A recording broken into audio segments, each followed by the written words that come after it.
This system, on this side we have, this one is the motor side. We have motor warning light. Then we have 3 bulbs with the protruding bulb holders, and then we have a fluorescent tube. Then on this other side we have our motor control system, where we have the contact and the 2 push buttons. So this motor is a 3-phase motor, and our supply is single-phase supply.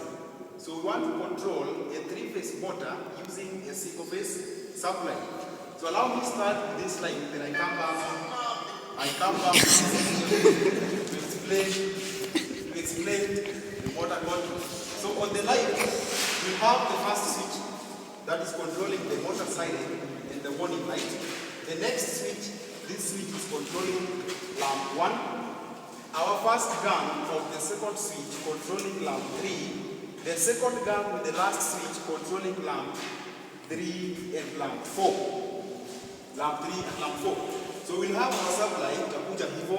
Then at this point we have one gun, that is one-way switch. We'll have common L1 itaingia and common itoke na L1, so that we can be able to operate our siren and the warning light. So we can be able to see our system works, and you can hear our system is okay. Our motor siren is vibrating as that. Then we go to switch number 2.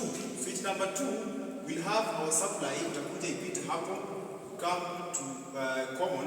Then from common we take from L1 to switch to lamp 1 here.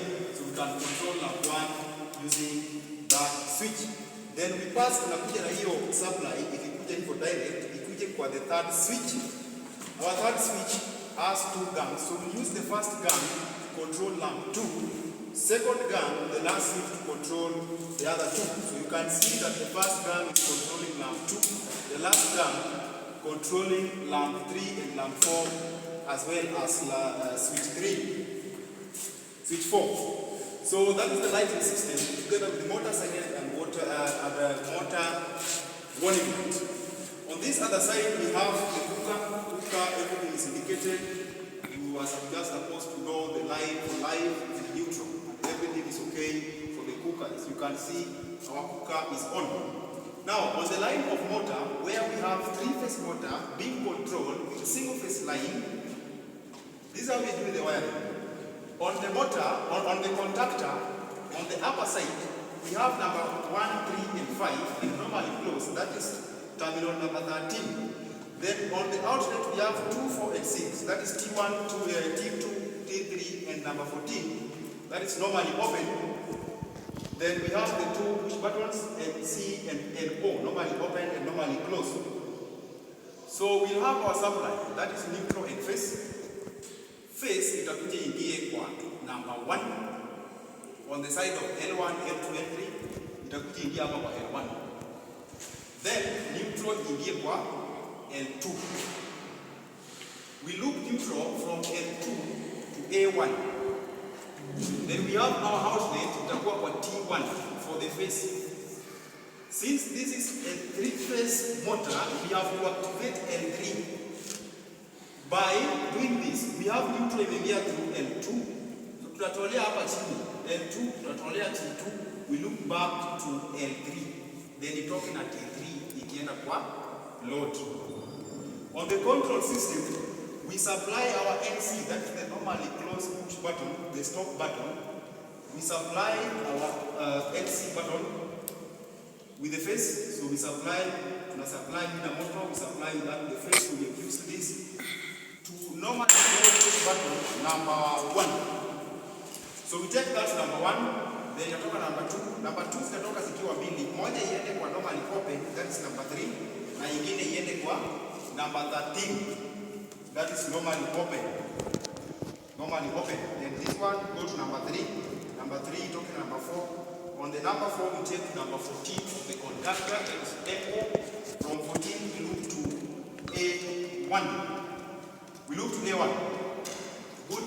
So with that we have your control. And then our load we say T1, that is number 2. Then T3, that is number 6. we come to the load. You can move closer so that you can be able to see how it's playing here. On the motor, we have the input, that is U1, V1, W1. We have V2, U2, W2. So these are three-phase motor that we want to run this motor using a single-phase line. To run this motor in a single-phase line, we need a capacitor. And you must be able to know the rating of your motor to be able to know the right capacitor to use.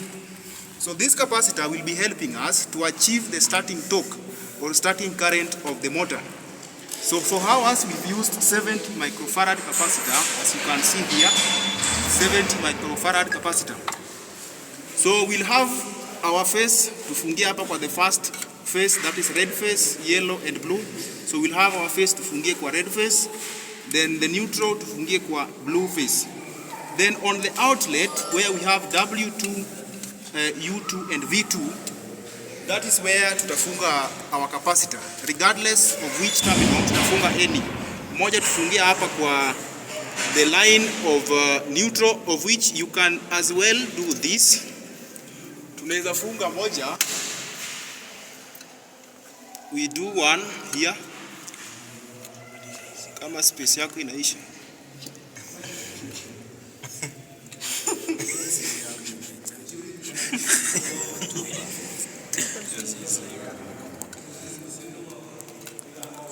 So on the line we supply hii itaingia hapo, hii ingie kwa the second phase.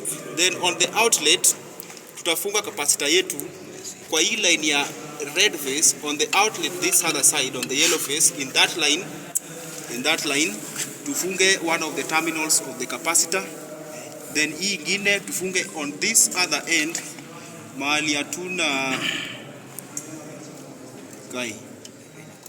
Hii kitu mnapeleka YouTube.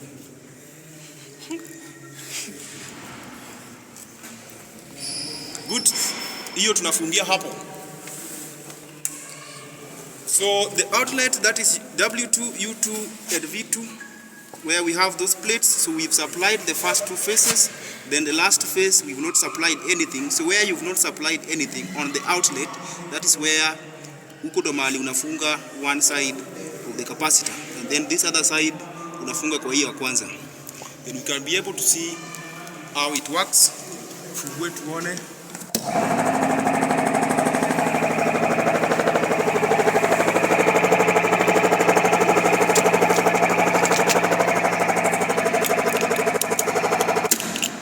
So you can be able to see tukifunga hapo on the first outlet, our motor is rotating in the anti-clockwise direction. So to change the direction of rotation of the motor, we change one of the terminals, that is of the phases, the input, like hii tulikuwa tumefunga hapa, now we take it to the neutral phase. So